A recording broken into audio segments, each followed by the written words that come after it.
കേരളത്തിൽ ദേശീയ അന്വേഷണ ഏജൻസിയുടെ റെയ്ഡുകൾ നടക്കുകയാണ്. അതായത് കോഴിക്കോടും കാസർഗോഡും കണ്ണൂരും കേന്ദ്രീകരിച്ചാണ് NIA ഇപ്പോൾ റെയ്ഡ് നടത്തുന്നത്.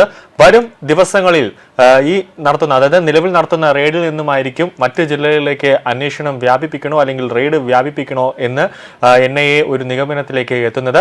മുക്കം എരഞ്ഞിമാവിൽ ദേശീയ അന്വേഷണ ഏജൻസിയുടെ റെയ്ഡ് ആണ് ഇപ്പോൾ നടക്കുന്നത്. അതായത് കോഴിക്കോട് മുക്കത്താണ്.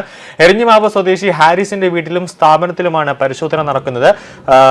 കൊച്ചിൻ യൂണിറ്റാണ് കോഴിക്കോട് പരിശോധന നടത്തുന്നത്. അതോടൊപ്പം തന്നെ മലപ്പുറത്തും പരിശോധന നടത്തുന്നത്. ഒരേ സമയത്താണ് കണ്ണൂരും മലപ്പുറത്തും കോഴിക്കോടും NIAയുടെ റെയ്ഡുകൾ നടന്നുകൊണ്ടിരിക്കുന്നത്. 2 മാസം മുമ്പ് മലപ്പുറത്തെ ഹോളോ ബ്രിക്സ് സ്ഥാപനത്തിൽ നിന്നും സ്ഫോടക വസ്തുക്കൾ പിടികൂടിയതിന്റെ ഭാഗമായാണ് പരിശോധന നടക്കുന്നത്. കൂടാതെ രാത്രിയുടെ മറവിൽ കുറച്ച് മാസങ്ങൾക്ക് മുമ്പ് മലപ്പുറത്ത് ഈ പച്ചക്കറി കയറ്റി വന്ന ലോറിയിൽ ഈ സ്ഫോടക വസ്തുക്കൾ ഒളിപ്പിച്ച് കടത്തിയിരുന്നു. അതും ഈ NIA ഇപ്പോൾ അന്വേഷിക്കുന്നുണ്ട്. കൊച്ചി NIA യൂണിറ്റിന്റെ നേതൃത്വത്തിലാണ് റെയ്ഡുകൾ ഇപ്പോൾ പുരോഗമിച്ചുകൊണ്ടിരിക്കുന്നത്. ദിവസങ്ങൾക്ക് മുമ്പ് കേസ് NIA ഏറ്റെടുത്തിരുന്നു. ഹാരിസിന്റെ ഉടമസ്ഥയിൽ എരഞ്ഞിമാവിൽ പ്രവർത്തിക്കുന്ന എക്സലന്റ് ബ്രിക്സ് എന്ന സ്ഥാപനത്തിലും പരിശോധന നടക്കുന്നുണ്ട്.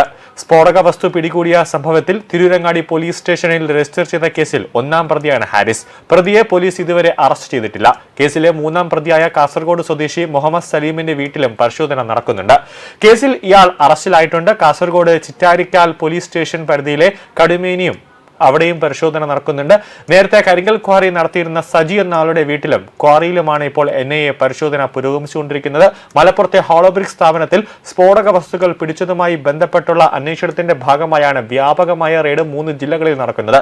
കേസിലാകെ 7 പ്രതികളാണ് ഉള്ളത്. ഫെബ്രുവരി 7-നാണ് ചെമ്മാട് കോഴിക്കോട് റോഡിലെ ഫർഹ ഓളോബ്രിക്സ് കമ്പനിക്കുള്ളിൽ സൂക്ഷിച്ചിരുന്ന ലോറിയിൽ നിന്ന് സ്ഫോടക വസ്തുക്കൾ പിടികൂടിയത്.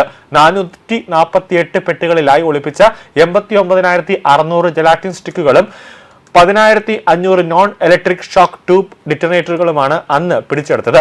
കർണാടകയിലെ ബിജാപൂരിൽ നിന്നാണ് ഇവ എത്തിയതെന്നാണ് അന്വേഷണത്തിൽ കണ്ടെത്തിയത്. അനധികൃത ക്വാറിക്ക് വേണ്ടി എത്തിയതാണ് ഇവ എന്നാണ് പോലീസിന്റെ പ്രാഥമിക കണ്ടെത്തൽ. എന്നാൽ പിന്നീട് കേസന്വേഷണം മുന്നോട്ട് പോകാനോ പ്രതികളിലേക്ക് എത്താനോ പോലീസിന് സാധിച്ചില്ല. മെയ് 2-ാം വാരമാണ് കേസ് NIA ഏറ്റെടുത്തുകൊണ്ടുള്ള ഉത്തരവ് വരുന്നത്. പ്രാദേശിക ക്വാറികളിലെ ആവശ്യത്തിനായി കർണാടകയിലെ ബിജാപൂരിൽ നിന്നാണ് സ്ഫോടക വസ്തുക്കൾ എത്തിച്ചതെന്നായിരുന്നു പ്രാഥമിക നിഗമനം. എന്നാൽ ഇത്രയും ഭീമമായ അളവിൽ സ്ഫോടക വസ്തുക്കൾ അതീവ രഹസ്യമായി കടത്തിയതിന് പിന്നിൽ രാജ്യസുരക്ഷയെ ബാധിക്കുന്ന മറ്റെന്തെങ്കിലും അട്ടിമറി ലക്ഷ്യങ്ങളോ അവിശുദ്ധ കൂട്ടുകെട്ടുകളോ ഉണ്ടോ എന്ന് കണ്ടെത്താൻ കേസ് NIAക്ക് കൈമാറിയത്. സ്ഫോടക വസ്തു നിയമത്തിലെ ഗുരുതരമായ വകുപ്പുകൾ ചുമത്തിയാണ് നിലവിൽ കേസ് കേന്ദ്ര ഏജൻസി അന്വേഷണം മുന്നോട്ട് കൊണ്ടുപോകുന്നത്. കേസിൽ പിടിയിലായ പ്രതികളെ കൊച്ചിയിലെ പ്രത്യേക NIA കോടതിയുടെ അനുമതിയോടെ ഉടൻ കസ്റ്റഡിയിൽ വാങ്ങി കൂടുതൽ ചോദ്യം ചെയ്യാനാണ് ഉദ്യോഗസ്ഥരുടെ തീരുമാനം.